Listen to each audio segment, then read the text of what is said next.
When I got home that night as my wife served dinner, I held her hand and said, "I've got something to tell you." She sat down and ate quietly. Again, I observed the hurt in her eyes. Suddenly, I didn't know how to open my mouth, but I had to let her know what I was thinking. "I want a divorce." I raised the topic calmly. She didn't seem to be annoyed by my words. Instead, she asked me softly why I avoided her question. This made her angry.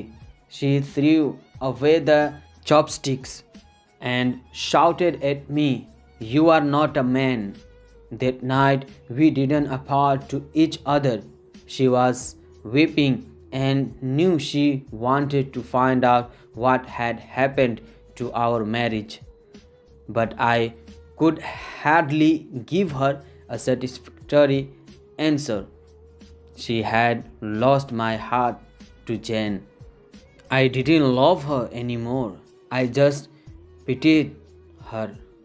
With a deep sense of guilt, I drafted a divorce agreement which stated that she could own our house, our car, and 30% of my company. She glanced at it and then tore it into pieces. The woman who had spent 10 years of her life with me had become a stranger. I felt sorry for her wasted time, resources, and energy, but I could not take back what I had said, for I loved Jane so dearly. Finally, she cried loudly in front of me, which was what I had expected to see. To me, her cry was actually a kind of release. The idea of divorce, which had obsessed me for several weeks, seemed to be firmer and clearer now. The next day, I came back home very late and found her writing something at the table. I didn't have supper but went straight to sleep and fell asleep very fast because I was tired after a eventful day with Jan. When I woke up, she was still there at the table writing. I just did not care, so I turned over and was asleep again. In the morning, she presented her divorce conditions. She didn't want anything from me but needed a month notice before the divorce. She requested that in that 1 month we both try to live as normal a life as possible. Her reason for this condition were simple. Our son had his exams in a month's time and she didn't want to disturb him with our broken marriage. This was agreeable to me, but she had something more. She asked me to recall how I had carried her into our bridal room on our wedding day. She requested that every day for the month's duration I carry her out of our bedroom to the front door every morning.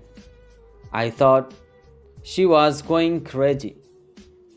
Just to make our last days together bearable, I accepted her odd request. I told Jen about my wife's divorce conditions. She laughed loudly and thought it was absurd. No matter what tricks she applies, she has to face the divorce, she said scornfully.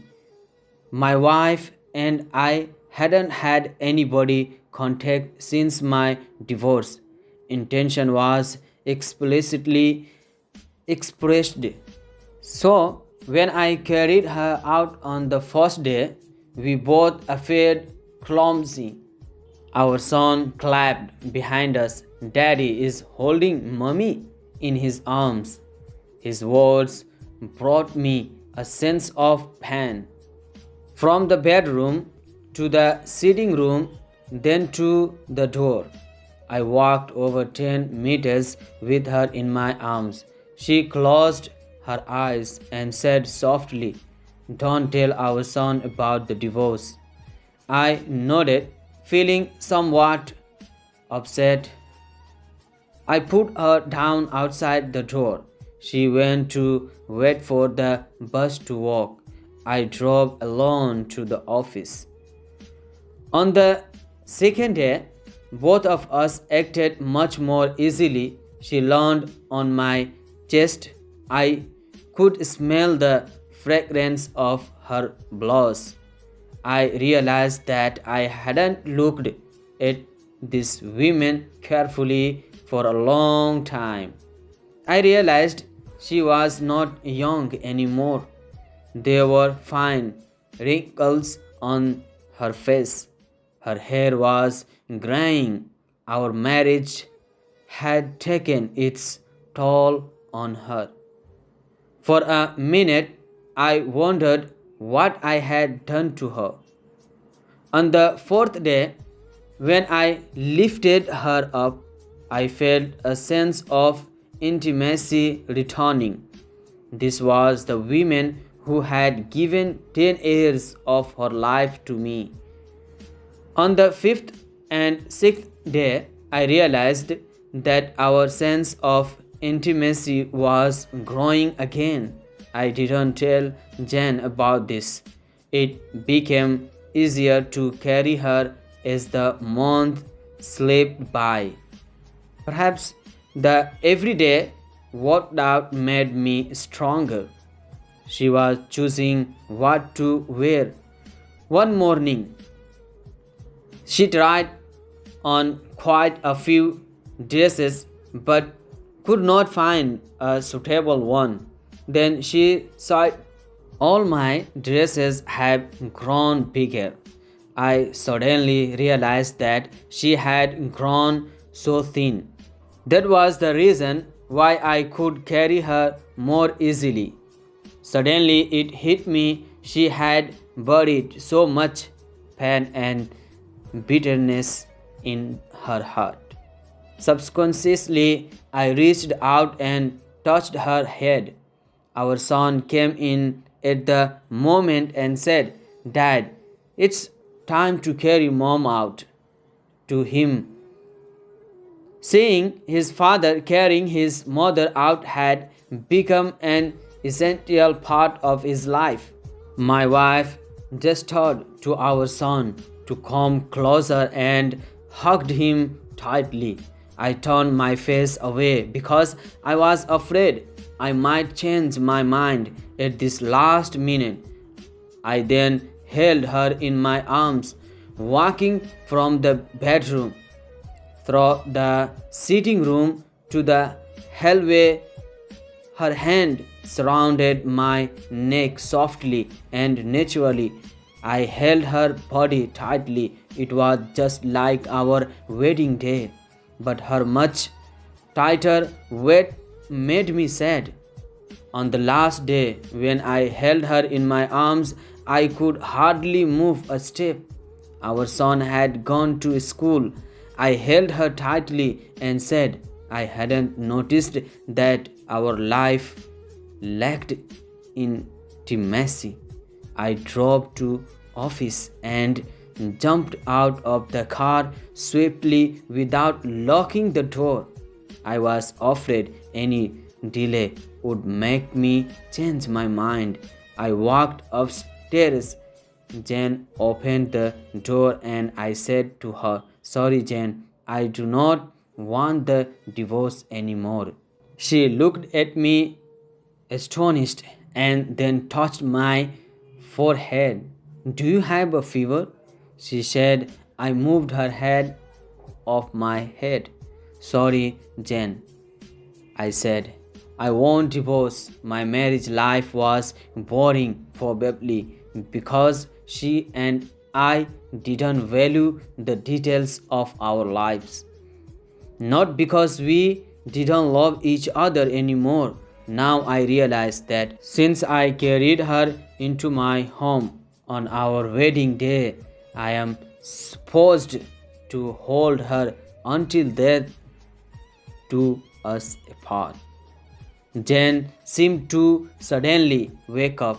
She gave me a loud slap and then slammed the door and burst into tears.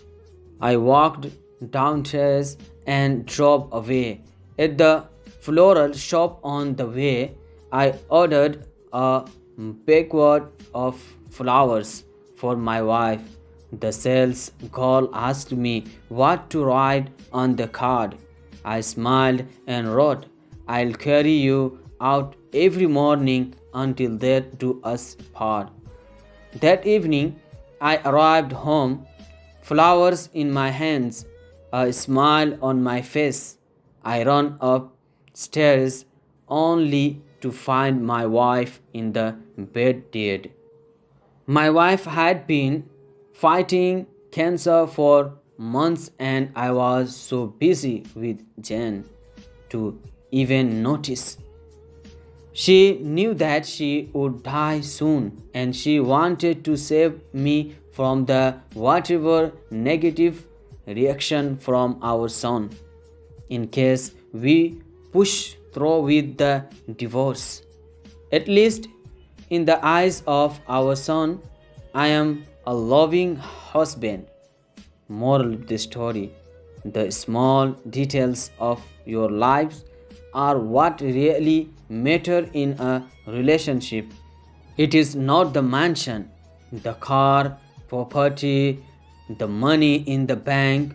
These create an environment conducive for happiness but cannot give happiness in themselves.